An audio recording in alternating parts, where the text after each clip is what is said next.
তারেক রহমানের দেশে প্রত্যাবর্তনের লাইভ এবং কন্টেন্টের ভিউ ৩০ কোটি।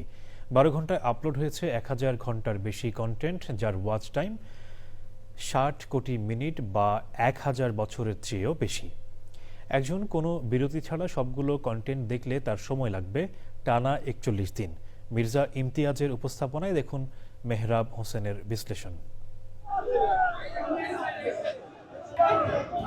অবিশ্বাস্যই বলতে হবে, ফেসবুক এবং ইউটিউবে তারেক রহমানকে নিয়ে যে ঝড় চলছে, সেই ঝড়ের মাত্র ১২ ঘন্টার অ্যানালিটিক্স এক কথায় তুলে ধরছে কল্পনাতীত পরিসংখ্যান। এরকম কিছু ডেটাই তুলে ধরব এখন। দেশে পৌঁছানোর পর বাংলাদেশ এবং প্রবাসীদের সামাজিক যোগাযোগ মাধ্যমের প্রায় পুরোটাই দখল করে নিয়েছেন তারেক রহমান। মিম থেকে শুরু করে গুরুগম্ভীর টক শো, সাধারণ মানুষ থেকে সেলিব্রিটিদের পোস্ট, কার্টুন থেকে সিরিয়াস ফটোকার্ড, সব জায়গাতেই ১৭ বছরের নির্বাসিত জীবন শেষে দেশে ফেরা বিএনপির ভারপ্রাপ্ত চেয়ারম্যান। এসবই আমরা মোবাইল ফোন বা কম্পিউটারে সামাজিক যোগাযোগ মাধ্যম ব্রাউজ করে দেখতে পাচ্ছি। কিন্তু ডেটা অ্যানালাইসিস করে পাওয়া যাচ্ছে আরও গভীরের তথ্য। ২৫ ডিসেম্বর বৃহস্পতিবার তারেক রহমানকে বহন করা বিমানের ফ্লাইটটি সিলেটের মাটি স্পর্শ করার পর থেকে রাতে তার বাসায় ফেরার কিছু সময় পর পর্যন্ত মোটামুটি ১২ ঘন্টার সোশ্যাল মিডিয়ায় মূলধারার গণমাধ্যমের লাইভ এবং কন্টেন্ট পর্যালোচনা করেছে চ্যানেল আই অ্যানালিটিক্স। এর মধ্যে ছিল সামাজিক মাধ্যমে সম্প্রচারিত চ্যানেল আই সহ বিভিন্ন টেলিভিশন চ্যানেল এবং দৈনিক পত্রিকা ও ওয়েব পোর্টালের লাইভ স্ট্রিমিং এবং টিভি পত্রিকা পোর্টালের ভিডিও রিপোর্ট বা ক্লিপস। বিশ্লেষণে দেখা যায়, চ্যানেল আই সহ ৩০টি টিভি চ্যানেল টানা ১২ ঘন্টা অর্থাৎ প্রায় ৩৬০ ঘন্টা নিরবিচ্ছিন্নভাবে স্যাটেলাইটে মূল চ্যানেলে সম্প্রচারের পাশাপাশি ফেসবুক এবং ইউটিউবেও লাইভ স্ট্রিমিং করেছে।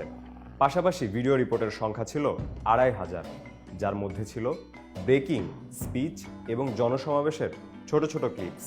এর বাইরে চ্যানেল আই অনলাইন সহ ১০০টি নিউজ পোর্টাল এবং পত্রিকার ফেসবুক পেজ ও ইউটিউব চ্যানেলে লাইভ ফিড ছিল ৫০০ ঘন্টার বেশি। সকল সোর্স মিলিয়ে লাইভ এবং ক্লিপসের দৈর্ঘ্য ১,০০০ ঘন্টার। একজন দর্শক যদি এই ১,০০০ ঘন্টার সব ভিডিও ১ সেকেন্ডও বিরতি না দিয়ে টানা দেখতে চান, তাহলে তার সময় লাগবে ৪১ দিন। এর বাইরে শুধু ফেসবুক পোস্টগুলোতে একবার করে নজর দিলেও লাগবে আরও অনেক দিন। বিশ্লেষণে দেখা যাচ্ছে ১২ ঘন্টায় চ্যানেল আই এবং চ্যানেল আই অনলাইন সহ গণমাধ্যমগুলোর সোশ্যাল মিডিয়া পোস্টের সংখ্যা প্রায় ১০,০০০, যার মধ্যে ছিল টেক্সট, ফটোকার্ড এবং ভিডিও। তারেক রহমানের স্বদেশ প্রত্যাবর্তন হাই ভোল্টেজ ইভেন্ট হওয়ায় সোশ্যাল মিডিয়ায় ভিউ এবং রিচ ছিল স্বাভাবিক সময়ের চেয়ে অনেক বেশি। ফেসবুক এবং ইউটিউব মিলিয়ে মোট ভিউ ৩০ কোটি।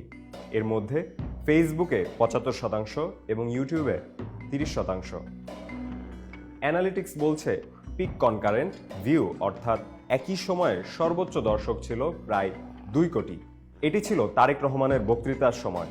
তবে এর চেয়ে অনেক বেশি মানুষ তার বক্তৃতা শুনেছেন সরাসরি টেলিভিশন সেটে। ওয়াচ টাইম বা দেখার সময়ের অ্যানালিটিক্স দেখাচ্ছে গড়ে একজন দর্শক একটি ভিডিও ১.৭ মিনিট করে দেখেছেন। তবে লাইভ ইভেন্টে এটি ছিল গড়ে ২.২৫ মিনিট। গড়ে ২ মিনিট ধরলে সোশ্যাল মিডিয়ার সকল দর্শক সব মিলিয়ে তারেক রহমানের দেশে ফেরার যে ভিডিওগুলো দেখেছেন তার মোট পরিমাণ ৬০ কোটি মিনিট বা ১ কোটি ঘন্টা অর্থাৎ ৪,১৬,৬৬৬ দিন অথবা ১,১৪১ বছর। বিশ্লেষণ আরও বলছে, লাইভ স্ট্রিমিং এবং দ্রুত শেয়ারের কারণে ৭৫% ওয়াচ টাইম ফেসবুক থেকে এসেছে। গ্রামীণ এবং মফস্বল এলাকার দর্শকরা ফেসবুকেই বেশি সক্রিয় ছিলেন। প্রবাসী দর্শকদের বড় অংশ ইউটিউব ব্যবহার করেছেন। অনেক প্রবাসী আবার তারেক রহমানের স্বদেশ প্রত্যাবর্তন প্রত্যক্ষ করেছেন ওটিটি প্ল্যাটফর্মে। এর মধ্যে শীর্ষে ছিল আইস্ক্রিন।